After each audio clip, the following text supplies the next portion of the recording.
Hello and welcome to a Star Citizen January 2023 update. I want to talk about the tone of 2023 in regards to Star Citizen's development and their rough plans as we know them so far. I want to talk about what's happening in January in general, from Star Citizen sort of releases, content on the channel, all that sort of jazz, as well as any giveaways and all that sort of jazz that you can get involved with too. So let's start with the giveaway winner for December of last year. That is Galados. They have won a Drake Corsair and game package for Star Citizen. The new giveaway for January is for an Argo Raft, the reinforced advanced freight transport ship. It is a dedicated cargo hauler that should be seeing some additional features added to it throughout 2023, including being able to have the 32 SCU cargo crates being able to be moved on and off it. This comes with lifetime insurance, and it also has a Star Citizen game package with us as well, so it's all you need to be able to start playing. To be in for a chance of winning that, just comment on any of my videos made throughout January. More details in the description below. So, what is happening January from a development and release point of view? Star Citizen Alpha 3.18 should go to Open PTU and then live release at some point in January. You can probably expect the Open PTU in the second week of January. That's most likely what will happen. And then live at the end of Jan. All estimates at the moment, because obviously they had problems with the first wave PTU not being stable enough to go to Open PTU,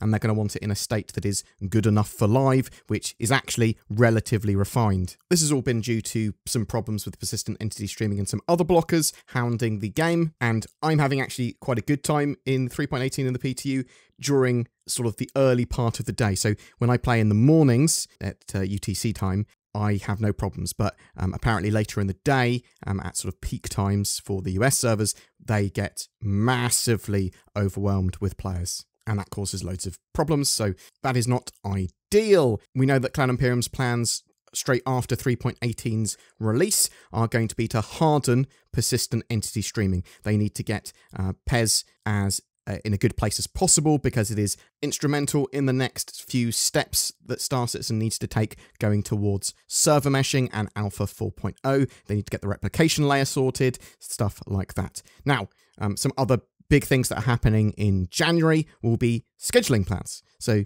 throughout January, Cloud Imperium plans out the tone for the year, plans out what work is going to be done, plans out their roadmap in a lot more detail. And they've said that, especially this year, they are going to start building in some greater context for their own teams internally, so they know where they fit into the puzzle, where their sort of development work, what's it actually doing, how is it actually helping. Hopefully that will translate to some player-facing updates for development as well in each roadmap update. Now, there will be a big roadmap update on the 8th of February reflecting a lot of this. You can expect this to have plans for Alpha 3.19 in it, as well as almost certainly some updates to 3.18, because I'm expecting that we'll see 3.18.x patch at the end of Q1, sort of representing and replacing the major update that they would normally have each quarter, and then end of Q2 almost certainly going to be 3.19, but only time will tell with that. So yeah, the tone for 2023 is that it's the journey to Alpha 4.0's release. So Chris Roberts said this in the recent letter from the chairman, where he said, yes, we are planning, roughly at least, to have Alpha 4.0 out by the end of Q4 2023. Now, there are some sort of features that could be problematic here. There's the replication layer, the static server meshing. They are going to be the features that require the most work and could cause the most delays. And 3.18 has had an impact on them moving forward with a lot of stuff. So 4.0 will bring with it server meshing, jump points, pyro, and a lot more. But potentially before that, or at least throughout 2023, there are a selection of other features that Cloud Imperium are going to be working on and implementing, or at least planning to implement. Vulkan. Vulkan is going to be absolutely huge for the game. It's going to give big performance updates. It's the next stage in the Gen 12 renderer stuff. It's going to be much more scalable on a lot more hardware, and hopefully bring with it a load of the mod cons and sort of modern game options that we would have, and all those sort of features. Cloud Imperium are doing a load of work on the resource management system, replacing the pipeline system that they've got for ships. This is sort of ship's circuitry. This is going to allow for much more deeper engineering gameplay, multi-crew gameplay, damage control, fires breaking out, needing to put them out, life support systems, the rerouting of power, repairing of like damaged relays and all this sort of jazz. This could very well be tied directly in with physicalized components and physical damage systems as well. So we might get them at the same time or just after. That's my hope. Anyway, Bounty Hunting version 2. Chris Roberts was talking about this in his letter from the chairman. So bounty hunting with a full tracking system and the ability to actively restrain and transport both players and AI. Bounty hunting gameplay like that would be absolutely fantastic to have in the game in 2023. I think it's one of the things that a lot of players need more evolved gameplay for, to actually get more immersed in the game and have reasons to actually do a bit of PvP and do different sides of the coin. If you have a load of risk and reward for doing this bounty hunter stuff, for escorting players, for actually doing the criminal side of these things, then I think that really, really improves the game. Persistent hangars were also talked about, with freight elevators allowing you to call up your stored inventory or place things into storage. We know that Cloud Imperium are also expanding out the cargo factor, with times and costs associated with moving that cargo around, buying and selling, all that jazz. But that with persistent hangars and salvage and the cargo factor altogether, well, actually starts to give you a lot more deeper gameplay and a much stronger economy. There's a load of player animations and traversal improvements they've got planned. They're sort of starting to drip in from Squadron 42. Quite excitingly for me, they've talked about the new star map. So we've needed a new star map in game for ages.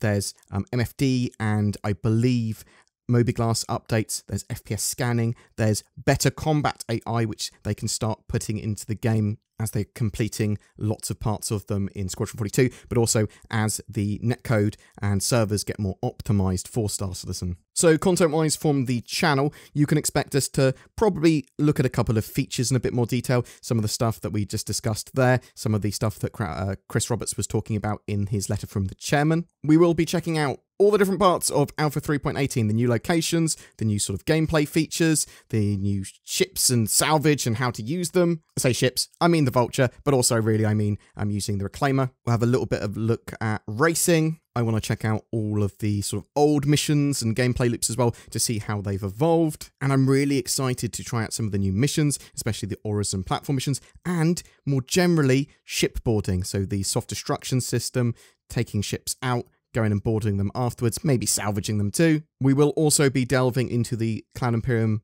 financials that they've now released, looking at how well it went for them in 2021, and then sort of the estimates and milestones they hit in 2022 with another record-breaking year. How many hundreds of millions of dollars have they raised now? Well, we know they raised at least $110 million more dollars in 2022. I will continue to shill for NordVPN. I love NordVPN. I find it a very useful service, either if I'm out and about, wanting to get greater accessibility on the internet, or even just see different prices for Star Citizen ships in different areas. Also, it is your last chance to get a big 20% discount on a Tobii Eye Tracker 5, or using my eyes to natively control things in Star Citizen. It's really cool for immersion, at least for some people. If you're interested in either of those, check out the links below. I hope everyone is genuinely having a great start to 2023. I do think there's going to be quite a lot of Star Citizen gameplay and core features coming out this year, but basically it's all about, are we going to get Alpha 4.0 by the end of the year? That's what's going to characterize the year. I had quite a busy November and December,